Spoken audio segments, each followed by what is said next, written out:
l'apparence du vrai Vegapunk ou encore le rôle ultime de Baggy le Clown d'ici la fin de One Piece, aujourd'hui, il est temps de parler de ces sujets, car bien que ces personnages font partie des plus anciens du manga, leur passé et leur futur restent flous. Nous sommes actuellement dans l'arc Egghead, l'île où habite le scientifique le plus connu de One Piece, et pourtant, il n'a toujours pas fait son apparition. Qu'est-ce que Oda cache derrière ce visage? Quant à Baggy, personne n'aurait pu s'attendre à ce qu'il soit aujourd'hui un pirate important dans cette dernière saga. Aujourd'hui, ce sont deux théories One Piece sur Vegapunk et Baggy. Pour toutes les théories, il y aura un lien en description des sites, articles et discussions qui m'ont donné ces idées. N'oublie pas d'appuyer sur le bouton rouge ainsi que d'activer la cloche et de laisser un pouce bleu. Objectif, 5000 pouces bleus.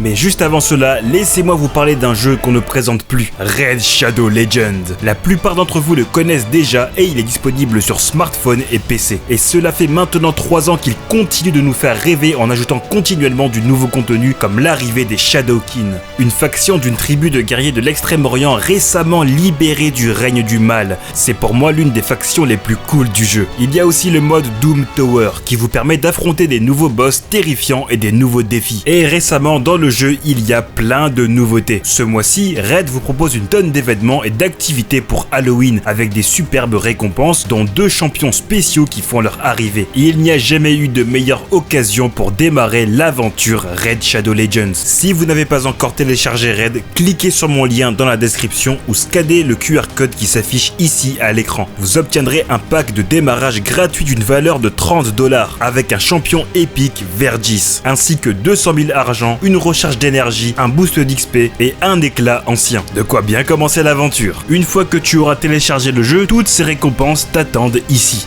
Et merci à Raid de sponsoriser cette vidéo. L'apparence mystérieuse du docteur Vegapunk. Vegapunk est l'un des personnages les plus anciens du manga. Sa première mention officielle est dans le chapitre 433 par Koby, ce qui signifie qu'après 630 chapitres, Oda n'a toujours pas dévoilé son visage. Et ce n'est pas les occasions qui manquent. Lorsque l'ex-corsaire Bartholomew Kuma parle de l'homme ayant modifié sa mémoire, Vegapunk est montré avec une blouse et des gants, mais malheureusement son visage n'est pas montré. Dans le flashback de Caesar Clown, Vegapunk intervient pour lui dire que ses recherches sont trop dangereuses, mais encore une fois, l'auteur ne le montrera pas. Cela montre que Oda ne veut vraiment donner aucun indice, même pas une simple silhouette, comme il l'a fait pour Roxy Shebeck ou encore pour Fisher Tiger, ce qui laisse penser que le visage de Vegapunk est quelque chose d'important, et ce ne serait pas la première fois que cela arrive. Regardons par exemple les amiraux, leurs visages sont inspirés d'acteurs japonais, et cela a aussi un lien avec leur développement. Aokiji est inspiré de l'acteur Yusaku Matsuda, connu pour ses rôles d'espion, de policier et de détective solitaire, ce qui correspond bien à Kuzan après l'ellipse. Akainu est inspiré de l'acteur Bunta Sugawara, connu lui pour ses rôles de Yakuza, et personne ne pourra nier que cela correspond parfaitement au personnage. Son tatouage qu'il a sur son épaule gauche rappelle ceux des Yakuza de Wano Kuni, et sa justice est celle d'un Yakuza,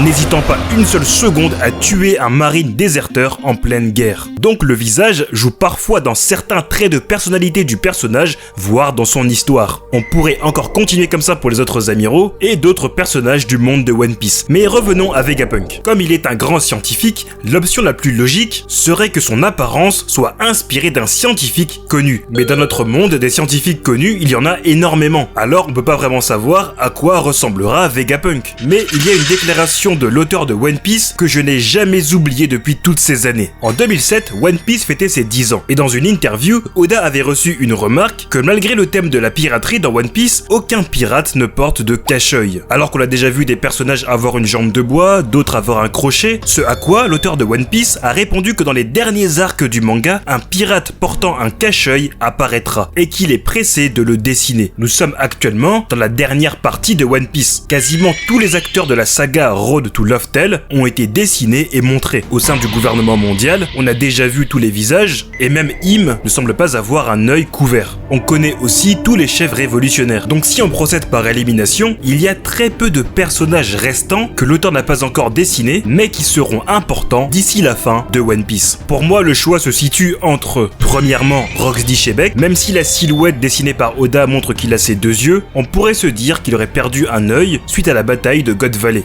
Deuxièmement, je pense à un personnage sur Elbaf, car oui, je suis convaincu que Elbaf sera un arc important. Elbaf est inspiré de la mythologie nordique, et comment ne pas penser à Odin, le dieu le plus emblématique de cette mythologie. D'ailleurs, Oda a déjà intégré le prince Loki dans son manga. Odin a sacrifié un de ses yeux et porte un cache-œil. Alors le personnage au cache-œil pourrait être le roi d'Elbaf. Mais on n'y est pas encore. Et troisièmement, comme vous l'avez compris, c'est Vegapunk, le personnage dont le visage n'a jamais été montré. Alors vous allez me dire que Vegapunk n'est pas un pirate. En effet, actuellement, il travaille pour le gouvernement mondial et possiblement en secret pour les révolutionnaires, mais nous ne savons pas toute la vie de Vegapunk. Par exemple, on sait qu'il a travaillé au sein des Mads, et dans son laboratoire, il y avait ce bouton ressemblant à un emblème de pirate qui, en appuyant dessus, a détruit tout le laboratoire du scientifique, mais on a révélé un deuxième bien plus important. On peut aussi penser au docteur Iluluk, qui, bien qu'il était un docteur, avait un symbole de pirate. Et si maintenant on cherche un scientifique avec un cache-œil, il y en a un bien connu, qui est d'ailleurs très connu dans le cinéma et la culture japonaise, dont Oda pourrait bien s'en inspirer, comme il l'a fait pour les amiraux. Je parle bien sûr du docteur Daisuke Serizawa dans le premier film Godzilla de 1954. Et vous allez voir qu'il va parfaitement avec Vegapunk. Dans le film Godzilla, Serizawa est un scientifique ayant fait une grande découverte, le micro-oxygène. Grâce à cela, il peut créer un appareil qui détruit tout tissu du corps, l'Oxygen Destroyer. Mais ce n'était pas pour cela que Serizawa travaillait. En fait, il était convaincu qu'avec ses recherches, il pouvait y réussir à en faire quelque chose qui bénéficiera à l'humanité. Mais quand le kaiju Godzilla se mit à attaquer et détruire des villes, les amis de Serizawa lui mettaient de plus en plus la pression pour utiliser son appareil sur le monstre, contre qui l'armée ne pouvait rien faire. Le docteur ne le voulait pas, car il savait qu'en le faisant, tout le monde allait vouloir le forcer à produire des armes de destruction massive. Mais lorsqu'il verra des enfants prier pour leurs parents décédés, Serizawa a décidé d'utiliser l'appareil sur le monstre. Alors il brûla tous les plans de sa création, et au moment de vaincre Godzilla, il choisit de se donner la mort en même temps. On remarque beaucoup de similitudes entre Vegapunk et Serizawa. Les deux ont fait une grande découverte. Vegapunk a découvert le facteur de lignage, lui ayant permis de recréer certains fruits du démon. Il a aussi pu mettre des fruits du démon dans des objets, et même reproduire le laser de Kizaru pour les pacifistas. Mais les deux ne sont pas à la base des scientifiques voulant créer des armes offensives. Vegapunk a l'air avant tout d'être un gentil scientifique qui voulait notamment créer un système pour chauffer son île natale Karakuri. Bien sûr, la plus grosse similitude est que Serizawa s'est donné la mort et que tout récemment, Vegapunk annonce qu'il va bientôt mourir. Mais maintenant que nous sommes sur son île, y a-t-il des indices qui font référence à Godzilla ou à Serizawa? Eh bien oui, dans la première scène où nous découvrons le nouveau paysage de Egghead, il y a cette figure géante ressemblant à un kaiju qui crache un rayon laser, une des caractéristiques de Godzilla. Mais on peut même apercevoir que ce monstre fait face à un robot géant qui rappelle la combinaison que Serizawa portait avant de vaincre le monstre sous l'eau. Tout cela mis bout à bout me fait penser que l'apparence du vrai Vegapunk sera donc le personnage portant un cache-œil qu'Oda attend de dessiner depuis des années. En ayant vu ce que le gouvernement mondial a fait de ses inventions, il sera rongé par le remords. Et c'est là que le rôle de Franky prend tout son sens dans cet arc Egghead, car lui aussi a subi le même traumatisme. Et c'est son maître, le charpentier Tom, qui lui rappela qu'il fallait toujours être fier de ce qu'on a créé. Franky, qui est l'héritier de Vegapunk, s'assurera de faire comprendre aux scientifiques que sa volonté sera héritée. Ainsi, Vegapunk pourra quitter ce monde l'esprit tranquille. Car quand croyez-vous qu'un homme meurt? Un homme meurt dès lors qu'il tombe dans l'oubli. Et avec Franky, le rêve de Vegapunk vivra encore. Le dieu du soleil,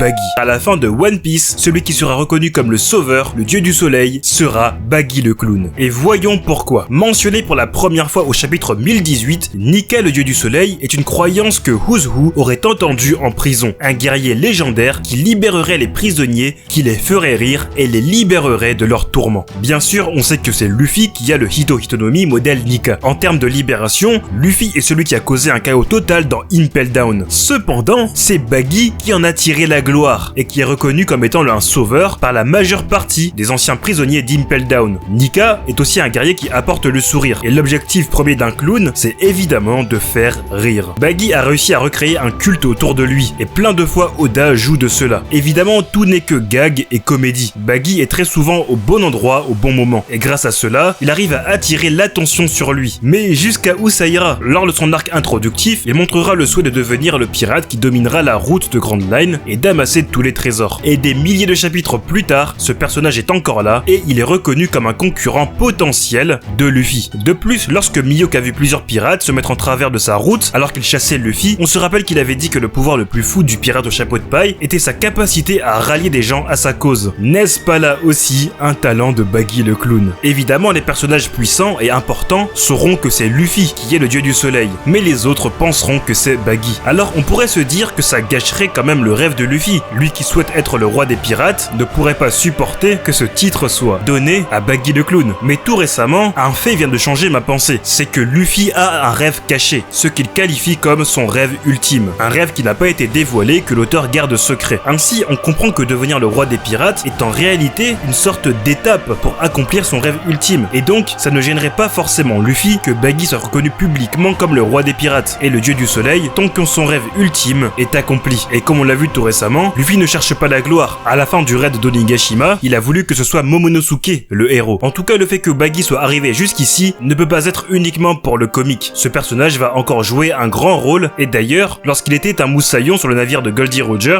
Shanks n'était pas allé sur Laftel pour s'occuper de Baggy qui avait attrapé une maladie, et avait rajouté qu'à l'avenir, ils pourraient toujours y retourner avec leur propre navire. Alors ce personnage peut très bien finir roi des pirates et dieu du soleil, cette fois-ci en tirant gloire d'une action que Shanks aura réalisée.